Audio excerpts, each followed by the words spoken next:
Hallelujah. बहुत बहुत आपका स्वागत है फिर से एक बार प्रभु यीशु के वचन में चलते हैं और आज एक बहुत अच्छी वचन से सच्चाई हम प्राप्त करना चाहते हैं। आइए फिर से एक बार आयत को पढ़ते हैं। नीति वचन 18:21 वहां पर क्या लिखा है गुजराती में, जीवन तथा मरण जीवनी सत्ताમાં છે, जीवन और मृत्यु जबान के अधिकार में है। और बाइबल बताती है जे तेनो जेवो उपयोग करसे वो फड़ते खासे। हिंदी में जो अपनी जबान का अपने शब्दों का जिस तरह से इस्तेमाल करेगा वैसे फल वो पाएगा। आइए प्रार्थना करते हैं। हमारे जीवित परमेश्वर प्रभु यीशु मसीह, आपको धन्यवाद, बहुत बहुत धन्यवाद। एक नया दिन आपने दिया है। इस समय हम भूख और प्यास के साथ आपके पास आए हैं। विनती करते हैं पवित्र आत्मा को आप हम पर उंडेल दें और वचन की सच्चाई में आप हमें लेकर जाएं। पवित्र आत्मा हमको सच्चाई लेकर जाएं, हमें मुक्त करें, हमें ज्ञान बुद्धि और समझ की आत्मा दें। हमारी आंखों को खोले ताकि आपको देख सकें, हमारे कानों को खोले ताकि आपको सुन सकें और हमारे जीवनों में बड़ा काम कर दें और मान और महिमा सिर्फ आप लें। यह प्रार्थना प्रभु यीशु मसीह के नाम से करते हैं, आमीन। हालेलुया। धन्यवाद प्रभु यीशु। आप देखिए, आज दो इंपॉर्टेंट पॉइंट आपके सामने बांटना चाहता हूं, बहुत बहुत इंपॉर्टेंट है। इसको आप अपने जीवन में बिठा लें। पहले तो हमारे शब्द कितने इंपॉर्टेंट हैं, क्योंकि बाइबल बताती है हमारे शब्द में जीवन है, हमारे शब्द में ही मृत्यु है। हमारे शब्द इतने इंपॉर्टेंट हैं, किसी में जान डाल सकते हैं। हमारे शब्द इतने इंपॉर्टेंट हैं, किसी जीवित व्यक्ति को खड़ा खड़ा मार भी सकते हैं। हमारे शब्द इतने इंपॉर्टेंट हैं, इसमें इतनी सामर्थ है कि किसी के अच्छे भले हृदय को तोड़ सकते हैं, चकनाचूर कर सकते हैं, किसी के टूटे हृदय को जोड़ भी सकते हैं, किसी को दिलासा भी दे सकते हैं। हमारे शब्द बहुत बहुत बहुत बहुत इंपॉर्टेंट हैं। यहां क्यों शब्द इतने इंपॉर्टेंट हैं? अगर आपको मैंने कल बताया कि परमेश्वर ने उसकी प्रतिमा में हमको बनाया है, उसके शब्द जो मुंह से निकलते हैं फल लेकर आते हैं, इसीलिए हमारे मुंह से भी जो शब्द निकलते हैं उसमें सामर्थ है, वो फल लेकर आते हैं। आज आपको और एक कारण मैं बता देता हूं कि आज साइंस हमको सिखाती है परमेश्वर ने जो कुछ भी बनाया, जितना भी बनाया, सब कुछ बोल बोल के बनाया है। बोल बोल के बनाया यानी शब्द से बनाया, शब्द से बनाया है।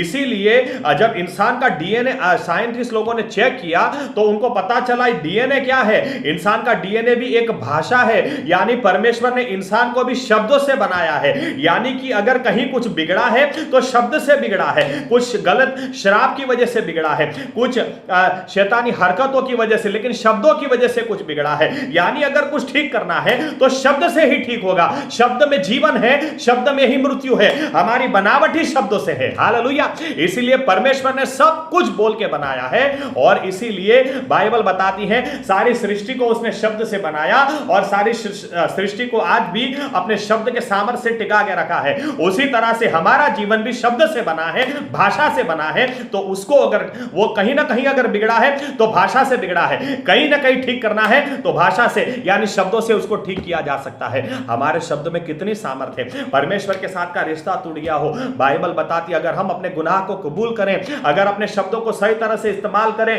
माफी मांगे, अरे उसके लहू से हमारे गुनाह माफ हो जाते हैं और हम जीवित परमेश्वर के बेटे और बेटी बन जाते हैं। किस तरह से? सिर्फ अपने शब्दों से। हालेलुया। आपको अभी ख्याल आ रहा है हमारे शब्द कितने इंपॉर्टेंट हैं। हालेलुया। यहां तक कि परमेश्वर ने कहा प्रार्थना की बात करो तो भी क्या कहा? तू मुझे पुकार। यानी जब हम पुकारते हैं प्रभु यीशु, प्रभु यीशु, उसको पुकारते हैं, वो शब्द प्रार्थना का जवाब उसको लेकर आ जाते हैं और प्रार्थना का जवाब हमको मिल जाता है। हालेलुया। हमारे शब्द में सामर्थ्य, हमारे शब्द परमेश्वर की उपस्थिति को उतार के ले आते हैं। हमारे शब्द परमेश्वर के साथ का रिश्ता, जो टूटा हुआ रिश्ता, उसको जोड़ देते हैं। हालेलुया। इसलिए दो बातें आज आपके साथ में शेयर करना चाहता हूं। सबसे पहली बात देखो, यहां पर ऐसा लिखा है पृथ्वी अस्त व्यस्त थी। पृथ्वी बहुत अस्त व्यस्त थी, पृथ्वी बहुत खाली थी, उसमें कोई जीवन नहीं था। उत्पत्ति 1 और 2 और 3 की मैं बात कर रहा हूं। तो वहां पर क्या लिखा है? लेकिन परमेश्वर की उपस्थिति उतर आई। और हम यहां पर देखते हैं कि परमेश्वर की उपस्थिति उतरने से देखिए संसार के हालात बदल गए। परमेश्वर की उपस्थिति उतरने से सब कुछ बदल गया। तो यानी कि इससे एक बात हम समझ सकते हैं, हमारे जीवन में कितनी ही हमारा जीवन कितना ही बेजान क्यों ना हो, कितना ही निर्जीव क्यों ना हो, लेकिन अगर परमेश्वर की उपस्थिति उतर आए तो मैं आपको बताऊं वातावरण हम पर कितनी असर करता है। मैं स्कूल में टीचर था, इस बात को मैं बहुत अच्छी तरह समझता था। अगर घर में वातावरण ठीक नहीं होगा तो बच्चा अच्छी तरह से पढ़ नहीं पाता, उसका दिमाग अच्छी तरह से चलता नहीं है। एक लड़का था, मुझे लगता था ये बहुत होशियार लड़का है, लेकिन क्यों इसका दिमाग नहीं चल रहा। तो मैंने एक बार एक अपने साथ के टीचर को पूछा कि टीचर इसका ये लड़के का दिमाग बराबर क्यों नहीं चल रहा है, मुझे ऐसा लग रहा है कहीं ना कहीं ये बहुत क्लेवर है, लेकिन कहीं ना कहीं कुछ गड़बड़ी है। तो वो टीचर ने मुझसे क्या कहा, सर आपको नहीं पता। मैंने कहा नहीं सर, ये बहुत होशियार लड़का है, ये टॉपर्स में से एक है, बहुत बहुत अच्छा लड़का है, लेकिन 1.5-2 साल पहले इसके पापा इसको और इसकी मम्मी को छोड़कर किसी और औरत के साथ भाग गए। तब से लड़का बहुत शांत हो गया है, बहुत चुप हो गया है, तब से ये थोड़ा सा डल हो गया है, पढ़ाई में थोड़ा नरम हो गया है। मैं समझ गया इसको घर में वातावरण सही नहीं मिल रहा है। मेरे मसीह में भाइयों बहनों, हमें याद रखना है कितनी सारी बार हमारे साथ भी यही होता है, योग्य वातावरण नहीं मिलता है। हाँ, हम कई बार जब ऐसी फरियाद करते हैं ना, पापा के पास पैसा नहीं था इसके लिए मैं पढ़ाई नहीं कर पाया, मुझे साइंस लेना था लेकिन 10वीं में अच्छे मार्क्स नहीं आए, इसलिए मुझे साइंस नहीं मिला या साइंस लेने नहीं दिया, या तो पापा फीस नहीं भर पा रहे थे, ट्यूशन की फीस नहीं भर पा रहे थे। हमारे पास जब अलग अलग चीजों को लेकर बहाने होते हैं ना, एक्चुअली हम क्या कहना चाह रहे हैं, एक्चुअली हम ये कहना चाह रहे हैं हमें सही वातावरण नहीं मिला। सही वातावरण मिल जाना तो कोई भी खिल सकता है। एक बार एक एक्सपेरिमेंट वैज्ञानिक लोगों ने किया कि एक ही व्हेल मछली को 2 बच्चे लिए, एक को अपनी मां के साथ समंदर में बड़ा होने दिया और दूसरे को लाकर तालाब में रख दिया। 6 महीने बाद चेक किया ना, तो मां के साथ का जो बच्चा था वो व्हेल मछली जितना हो गया था, अपनी मां के समान हो गया था, लेकिन जो तालाब में जिस बच्चे को रखा था वो बच्चा 6 महीने के बाद शार्क मछली जितना ही हुआ था, डॉल्फिन से थोड़ा बड़ा ही हुआ था। एक ही साथ पैदा हुए बच्चे हैं, एक ही साथ बड़े हुए बच्चे हैं, एक ही साथ पैदा हुए बच्चे, एक ही मां के बच्चे हैं, लेकिन एक व्हेल मछली जितना हो गया, मां के समान हो गया, और दूसरा छोटी साइज का रह गया। क्यों? दोनों का वातावरण अलग था, दोनों को वातावरण अलग अलग मिला। आज हमारे लिए भी ये सच्चाई है, हमें योग्य वातावरण नहीं मिलता ना, हम चाहिए ऐसा खिल नहीं सकते हैं, हम चाहिए उस तरह से जीवन में आगे बढ़ नहीं सकते हैं, क्योंकि वातावरण योग्य नहीं मिला। लेकिन आज मैं आपको बताता हूं, आपके पास कितनी ही फरियाद क्यों ना हो, आपके पास कितने ही जेन्युइन रीजंस ना हो, क्यों ना हो, लेकिन मैं आपको वचन से आज एक सच्चाई बताता हूं, आपका वातावरण कैसा भी क्यों ना हो, जहां कहीं भी आप हैं, इस वातावरण को वहीं के वहीं आप बदल सकते हैं, आपके शब्दों के द्वारा बदल सकते हैं। बाइबल हमको बताती है ये पृथ्वी अस्त थी, खाली थी, लेकिन कौन सी चीज से सब बदल गया? परमेश्वर की उपस्थिति उतर आई, और परमेश्वर की उपस्थिति उतर आई, सब कुछ बदल गया। पहली बात, अगर हम जहां भी हैं, हमारे जीवन में जिस जगह खड़े, जिस मुकाम पे खड़े हैं, आकाश प्रभु यीशु उतर आए, क्या आकाश प्रभु यीशु की पवित्र हाजिरी उतर आए, तो सब कुछ बदल जाएगा। पृथ्वी बदल गई, कितनी उसमें कोई जीवन नहीं था और आज इतनी जीवन से भरपूर हो गई। क्यों? परमेश्वर की उपस्थिति उतर आई। काश हमारे जीवन में भी, कई बार हम सोचते हैं ऐसा, काश मेरे जीवन में भी प्रभु यीशु उतर आए, काश मैं जहां हूं वहां उसकी उपस्थिति उतर आए। अब काश की बात मत करें, हमारे शब्दों की सामर्थ को देख लें। बाइबल बताती है आप जहां भी हैं, जिस जगह जिस हालात में है, वहां से स्तुति करेंगे ना। बाइबल बताती है भजन संहिता 22 और 3, आप उसकी स्तुति आराधना करेंगे, अरे वो नीचे उतर आएगा, आपका वातावरण वहीं पर बदल जाएगा। आपको सही वातावरण चाहिए तो सही वातावरण में सही पैसा नहीं होता, सही वातावरण में सही लोग नहीं होते, सही वातावरण में सच्चा परमेश्वर होता है। परमेश्वर, आपके पास कितना भी पैसा क्यों ना हो, किसी के पास कितनी बड़ा नाम शोहरत क्यों ना हो, लेकिन कोई भी आदमी इस पृथ्वी की सूरत नहीं बदल सकता था। जैसी हालात उसकी उत्पत्ति 1 और 2 में थी, कोई नहीं बदल सकता था। सिर्फ परमेश्वर प्रभु यीशु मसीह ही इतने सामर्थी हैं कि वो वहां पर उतर आए और इस पृथ्वी की हालात उन्होंने बदल दिए। आपका और मेरा जीवन अगर सही में आप बदलना चाहते हैं तो हमें वही परमेश्वर की उपस्थिति चाहिए। इसलिए सबसे पहली बात, निर्णय करें, शब्दों का सही इस्तेमाल करें। देखो, फरियाद करने से वो नहीं उतरता है, श्राप देने से वो नहीं उतरता है। अरे आप उसकी स्तुति आराधना करें। आप जहां भी हैं, जितनी भी पीड़ा में क्यों ना हो, कितने ही प्रश्न में क्यों ना हो, कितने ही डर में क्यों ना हो, लेकिन आप उसकी स्तुति करें, वो वहां पर उतर आता है। जहां पर उसकी स्तुति होती है। जब वो कहता है तू मुझे पुकार, मैं तुझे जवाब दूंगा, यानी आप जहां भी हैं वहां से उसको पुकारोगे ना, प्रभु यीशुआ, हालेलुया, आप जहां भी हैं वो उतर आएगा, वहीं पर उतर आएगा। पौलुस और सिलास ने उसको आवाज दी जेल में से, वहां से प्रार्थना करी, वहां पर वो उतर आया। यूना के बारे में लिखा है मछली के पेट में था। अरे समंदर के अंदर मछली के पेट में भी वो वहां पर गया है। अरे जहां भी आप उसे पुकारोगे ना, तू मुझे पुकार, यानी हमारे शब्द में इतनी ताकत है, हमारे शब्द में इतनी सामर्थ्य है कि हम जहां भी हैं उसको पुकारेंगे, प्रभु यीशु वहां पर उतर आएंगे, आपका वातावरण बदल जाएगा। इसीलिए कई बार एक छोटा सा उदाहरण मैं आपको दे दूं।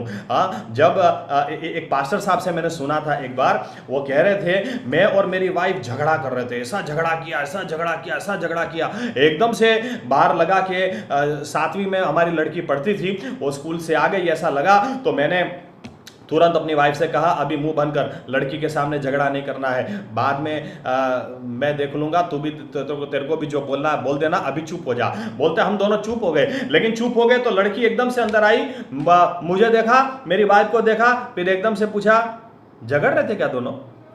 हम दोनों एकदम से एक दूसरे का मुंह देखने लगे। हमने पूछा बेटा तुम्हें कैसे पता चला? तो बोलती है नहीं, मैं हर रोज इस घर में जब आती हूँ ना स्कूल से तो वातावरण एकदम अलग लगता है, आज वातावरण कुछ तंग लग रहा है, इसलिए मैंने पूछा आप लोग झगड़ रहे थे क्या? देखो उल्टा सीधा बोलने से वातावरण बिगड़ता है, और उसी वातावरण में जब प्रभु यीशु को ले आए ना तो वातावरण ही पूरा बदल जाता है। वातावरण बदलो, आप जहां कहीं भी हैं, वातावरण अगर आपको बदलना है, आप परमेश्वर की उपस्थिति को उतार कर ले आओ।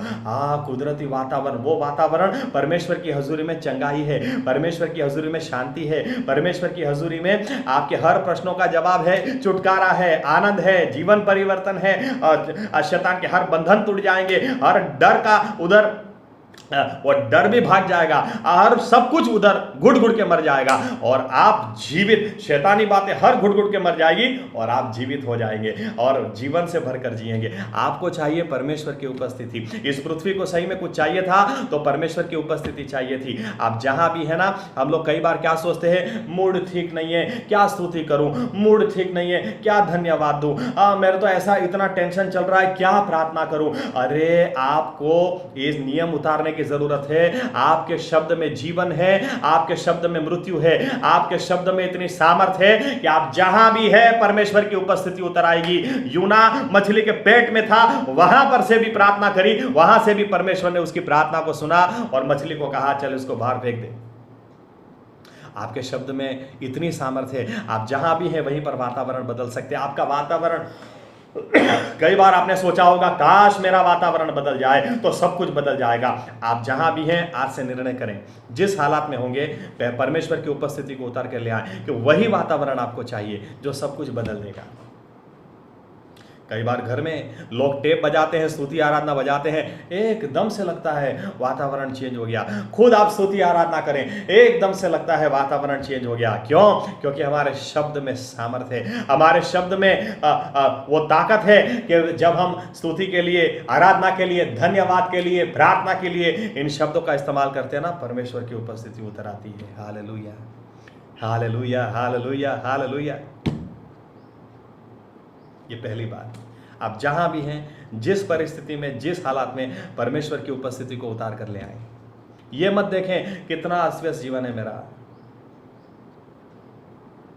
कितने श्राप मुझे दिए हैं, कोई मेरे बारे में अच्छा बोलता ही नहीं है। अरे जाने दो बात, आप जिधर हैं आप उधर से स्तुति करें, आप परमेश्वर के नाम की बढ़ाई करें। प्रभु यीशु आप तो सारी सृष्टि की उत्पन्न करता है, राजाओं के राजा, प्रभुओं के प्रभु हैं, आप तो अल्फा और ओमेगा हैं। आपकी पीड़ा में भी आप उसकी स्तुति करें, आपकी पीड़ा में प्रशंसा करें, आपके बंधनों में भी उसकी आराधना करें, वो उतर आएगा। जो वातावरण आपको सही में चाहिए, जो निर्जीव से जीवन में ले जाएगा, जो सूखे में से हरियाली में ले जाएगा, जो बीमार से चंगाई में ले जाएगा, जो बंधन से छुटकारे में ले जाएगा, वो परमेश्वर उतर आएगा। वो वातावरण आपका पूरा ही बदल जाएगा जब वो उतर आएगा। निर्णय करें, शब्द को सही इस्तेमाल करें। स्तुति के लिए इस्तेमाल करें। इसीलिए दाऊद कहता है, मैं तो हर समय यहोवा को धन्यवाद दूंगा और मेरी जबान से उसकी स्तुति निरंतर करूंगा। यानी मुझे तो परमेश्वर की हजूरी में रहना है, मुझे वही वातावरण में रहना, मुझे उसके बाहर जाना ही नहीं है। आप मुझे दोष लगाओ, मैं धन्यवाद दूंगा। आप मेरे खिलाफ चालबाजी करो, आप मेरे खिलाफ शतरंज की जैसे खेलते ना, चाल चलते, आप मेरे खिलाफ चाल चलो, आप मेरे लिए गलत गवाहियां दो, आपको जो करना करो, मैं फिर भी उसकी निरंतर स्तुति करूंगा। कहने का मतलब मुझे तो उसी की हजूरी में रहना है, क्योंकि वही वातावरण मुझे चाहिए। मैं उसी में खेल सकता हूं, मैं उसी में बन सकता हूं, मैं उसी में चंगा रह सकता हूं, मैं उसी में आनंदित रह सकता हूं। मुझे वो वातावरण चाहिए, वो मेरा कुदरती वातावरण है। आप जहां भी हैं अपने शब्दों का सही इस्तेमाल करें, परमेश्वर की उपस्थिति को अपने जीवन में ले आए। दूसरा पॉइंट उत्पत्ति 1, 2 और 3 में फिर लिखा है, देखिए परमेश्वर की उपस्थिति आने के बाद बदला नहीं सब कुछ। वो पहला पॉइंट था, लेकिन बदला कब? सेकंड पॉइंट से। जब परमेश्वर ने बोलना शुरू किया, जब परमेश्वर ने बोला तो उससे पृथ्वी बदल नहीं गई। परमेश्वर के उतर आने से पृथ्वी बदल नहीं गई, लेकिन परमेश्वर ने जब बोलना शुरू किया, उजियाला हो जाओ बोला, शब्द बोला, जब शब्द का इस्तेमाल किया तो सब कुछ परिवर्तित होने लगा। जब शब्द का इस्तेमाल किया तो जानवर बने, शब्द का इस्तेमाल किया पेड़ पौधे बने, शब्द का इस्तेमाल किया, यानी भाषा से बोल बोल कर सबको बनाया है। हालेलुया। इसलिए दूसरा पॉइंट, आप सबसे पहले परमेश्वर की उपस्थिति को अपने जीवन में उतार के ले आओ, उसकी स्तुति करो, उसके धन्यवाद करो, उसको प्रार्थना करो। लेकिन ये पहला पॉइंट है, यहां से बात खत्म नहीं होती है। अब दूसरा पॉइंट, अगर आप चाहते अब सब कुछ बदलना चाहिए तो आप अभी आपके मुंह से पहले परमेश्वर की उपस्थिति उतार कर ले आए, स्तुति आराधना के द्वारा, प्रार्थना के द्वारा। अब परमेश्वर के वचन को बोले, क्योंकि परमेश्वर का वचन बोलने से फिर सब कुछ बदला है। ये 2 पार्ट है, इसको एक पार्ट करेंगे, पहला भाग करेंगे, दूसरा नहीं करेंगे। कई लोग दूसरा करते हैं, वचन को बोलते हैं, लेकिन परमेश्वर की उपस्थिति तो लाओ पहले बात जो पहले आती है वो पहले ही आती है। पहले परमेश्वर की उपस्थिति उतर आई, बाद में वचन गया। पहले परमेश्वर की उपस्थिति को उतार कर ले आओ अपने जीवन में, अपने हालातों में, उसके बाद वचन को बोलो। आप वचन, उसके बाद वचन बोलना है, सेकंड स्टेप, उसके बाद वचन बोलना है, उसके बाद आप वचन बोलो। इसलिए मैं आपको आज इंपॉर्टेंट बात बताना चाहता हूं, वचन को मुंह से बाहर निकालना है, वचन को मुंह से बाहर निकालना है। वचन मुंह से, परमेश्वर की उपस्थिति आने के बाद वचन मुंह से बाहर निकलना चाहिए। और जब यह होगा तो पृथ्वी कितनी ही अस्त व्यस्त क्यों ना थी, सुंदर बनी गई। पृथ्वी कितनी ही निर्जीव क्यों ना थी, उसमें जीवन आ ही गया। इसके लिए इस बात को आप समझ लें। सबसे पहली बात, हमको योग्य वातावरण चाहिए, परमेश्वर की उपस्थिति में आ जाएं, उसको उतार कर ले आएं, लेकिन उसके बाद मुंह से शब्द निकालें। उसके बाद मुंह से आपके शब्द निकलने चाहिए, जीवन निकलना चाहिए। मैं आपको कह दूं, सबसे सिंपल और सबसे अच्छा तरीका, परमेश्वर के वचन को निकालें, परमेश्वर के वचन को निकालें। परमेश्वर का वचन, इसके जैसा सही शब्द नहीं मिलेगा, क्योंकि हमारी गलती यहां भी हो जाती है, कुछ भी मुंह से नहीं निकलना चाहिए। परमेश्वर की उपस्थिति आने के बाद परमेश्वर का वचन निकलेगा। जब परमेश्वर का वचन निकलेगा तो हमारा जीवन ऐसा बनेगा। पहले उदाहरण देता हूं, आपके जीवन में पैसों की कमी है, सबसे पहले परमेश्वर की उपस्थिति को तो उतार कर ले आओ, उसकी स्तुति करो, उसको धन्यवाद दो, उसकी स्तुति करो, उसकी प्रशंसा करो, उसके नाम की जो महिमा होनी चाहिए उसको मिलनी चाहिए, उसको दो। और जब उतर आएगा उसके बाद कहो, उसके बाद वचन निकालो, उसके बाद मुंह से निकालो, यहोवा मेरा चरवाहा है, मुझे किसी चीज की घटी नहीं होगी। उसके बाद वचन को मुंह से निकालोगे, उसके बाद आपके मुंह से जीवन निकला, क्योंकि यह वचन में जीवन है, यह वचन जीवन है। यीशु मसीह ने कहा यूहन्ना 6 में, ये वचन जो मैंने आपको कहे हैं, ये वचन जो मैंने आपको दिए हैं, यही आत्मा है, यही जीवन है। यानी मुंह से जीवन निकालोगे तो जो जैसा इस्तेमाल करेगा वैसा ही फल पाएगा। अब जीवन निकालना है तो ये वचन निकालो, ये वचन को अच्छी तरह से जानो, पहचानो, ये वचन मुंह से बाहर निकालो। यहोवा मेरा चरवाहा है, मुझे किसी चीज की घटी नहीं होगी। प्रभु यीशु मसीह मेरे उत्तम चरवाहा है, जिसने अपने भेड़ों के लिए अपनी जान दे दी, वो मुझे और तो क्या नहीं देगा। जिसने अपना सब कुछ दे दिया, वो मुझे और तो क्या नहीं देगा। उसके बाद आपके मुंह से वचन निकलना चाहिए, तो आपकी परिस्थिति, आपके हालात हालात बदल ही जाएंगे। आप बीमार हैं, आप चंगे नहीं हो रहे हैं, तो कोई बात नहीं, इस नियम को आपके जीवन में उतारें। सबसे पहले परमेश्वर की स्तुति करें, प्रभु क्यों चंगा नहीं करता, प्रभु क्यों ये दर्द नहीं जा रहा, ऐसा मत करें, लेकिन आप उसकी स्तुति करें, आप उसके नाम की बढ़ाई करें। आप कहें, हो तेरी स्तुति और आराधना, आप उसके गीत गाएं, आप उसकी पवित्र हाजिरी को उतार कर ले आएं, और जब उसकी हाजिरी उतर आए ना, तब आप इस वचन को फिर मुंह से बाहर निकालें। तब कहें, यशायाह 53:5 में लिखा है, प्रभु यीशु के कोड़ों की मार से, 1 पीतर 2:24, उसके कोड़ों की मार से, उसके घाव से मुझे चंगाई मिल चुकी है। प्रभु यीशु के नाम में बीमारी दूर हो जा, वो दूर हो जाएगी। हालेलुया। इस तरह से करें, आपको फल मिलेगा। हालात कितने ही बुरे क्यों ना हो, सुंदर हो ही जाएंगे। बीमारी कितनी भी बड़ी क्यों ना हो, चंगाई आपको मिल ही जाएगी।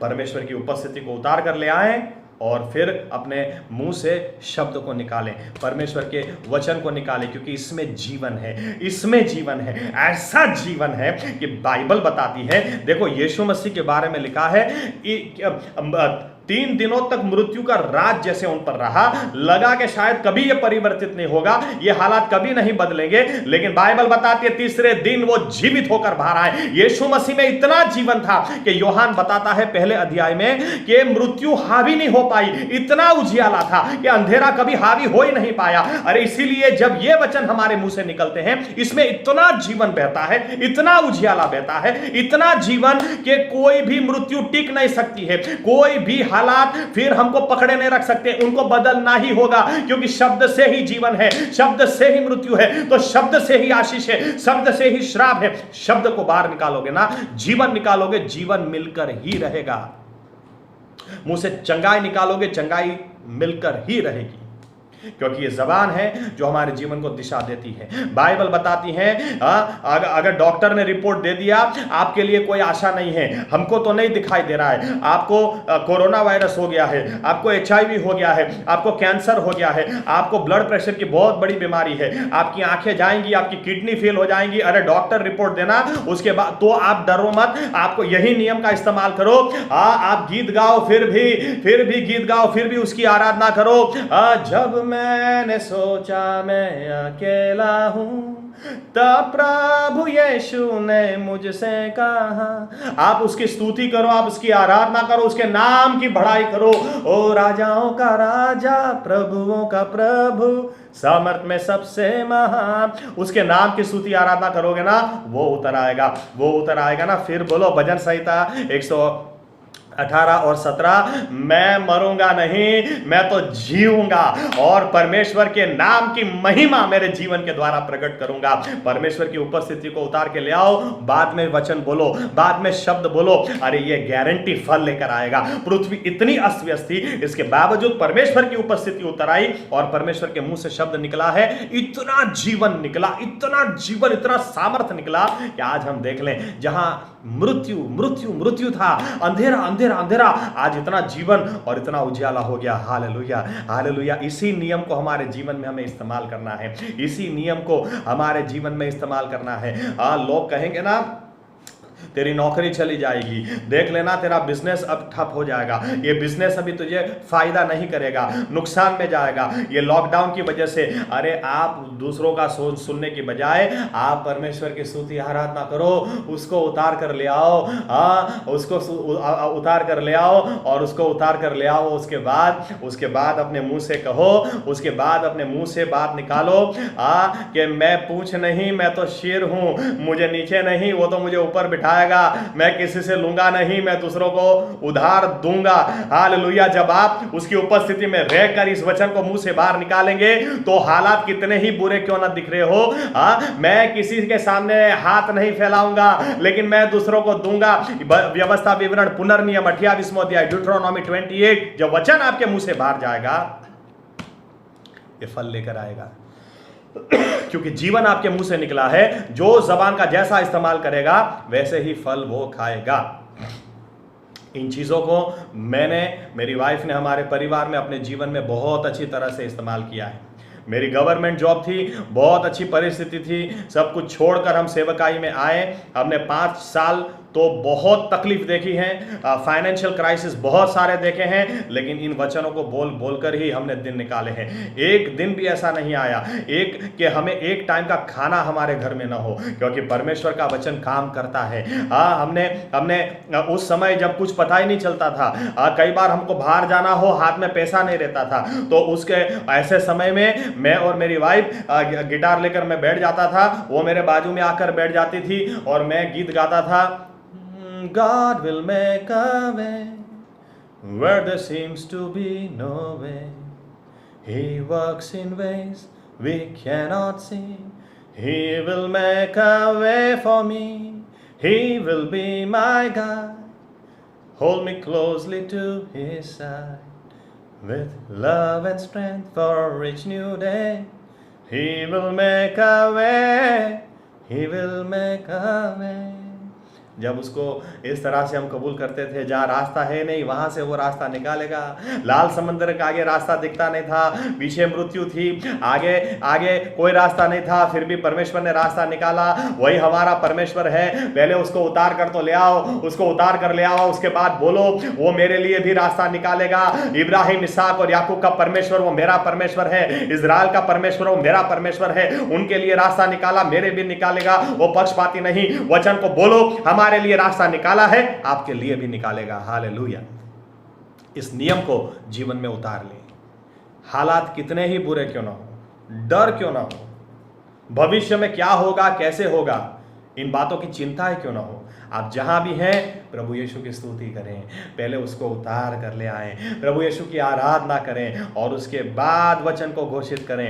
लोग कहेंगे कोरोना वायरस छोड़ेगा नहीं, लेकिन हम डरने की बजाय, और डर लग भी जाए कोई बात नहीं, लेकिन हम स्तुति आराधना करेंगे। हम कहेंगे ओ प्रभु यीशु आपके नाम की स्तुति हो, आपके नाम की बढ़ाई हो, आप उसके नाम की बढ़ाई करें, आप उसके नाम की स्तुति करें। आप कहें सारे जहां में तुझसा कोई नहीं, तुझको छोड़ कोई प्रभु है ही नहीं। उसके नाम की स्तुति करेंगे ना, वो नीचे उतर आएगा। और जब वो नीचे उतर आएगा, फिर भजन संहिता 91 निकाले, गीत शास्त्र 91, और फिर बोले अरे मर की मारा तंबूनी नजीक नहीं आवे। मेरे एक हाथ 1000 गिरेगा, एक हाथ 10,000 गिरेगा, लेकिन कोरोना वायरस मेरे तंबू में, मेरे घर के मेरे एरिया में भी नहीं आएगा। आप फिर बोलो, पहले परमेश्वर की उपस्थिति ले आओ, फिर बोलो, और फिर जो बोलोगे ना वो हो के रहेगा। Hallelujah, hallelujah. अगर आज आपके पास फरियाद है, मुझे योग्य वातावरण नहीं मिला, योग्य फैसिलिटी नहीं मिली, आज इस चीज को अपने जीवन में उतार ले। जहां भी है परमेश्वर की उपस्थिति से योग्य वातावरण कोई हो ही नहीं सकता, उसको उतार के ले आए। आप जहां भी हैं उसको उतार के ले आए, और उसके बाद वचन को बोले, उसके बाद वचन की घोषणा करें, उसके बाद मुंह से निकलना चाहिए उजियाला हो जाओ, हो जाएगा। अपने मुंह से कुछ भी मत निकालो। नियम क्या है? इस परमेश्वर के वचन में जीवन है। इस वचन को बोलो, इस वचन को बोलो। लोग बोलेंगे काम क्यों ना हो, बाहर मत जाओ। बाहर जाएंगे ना, मैं अपना ही उदाहरण दे दूं, मैं कितनी धूप में भी बाहर घूमता हूं। कई बार लोग बोलते हैं इतनी धूप में घूमोगे लू लग जाएगी, सनस्ट्रोक लग जाएगा। मैं बोलता हूं कि मुझे तो, आपको लग जाएगा, मुझे तो लग नहीं सकता, क्योंकि मैं भजन संहिता 121 कबूल करता हूं, न दिन को सूर्य न रात को चांद मुझे हानि पहुंचा ही नहीं सकता है। आप परमेश्वर की हजूरी में रहो और वहां से परमेश्वर का वचन बोलो, वो फल लेके आएगा। परमेश्वर ने आपको, आपके शब्दों में जान, आपके शब्दों में ये सामर्थ डाली है, और उसमें इतनी जान है कि आप जीवन बाहर निकालेंगे तो जो जैसा इस्तेमाल करेगा वैसा ही फल वो पाएगा। Hallelujah, hallelujah.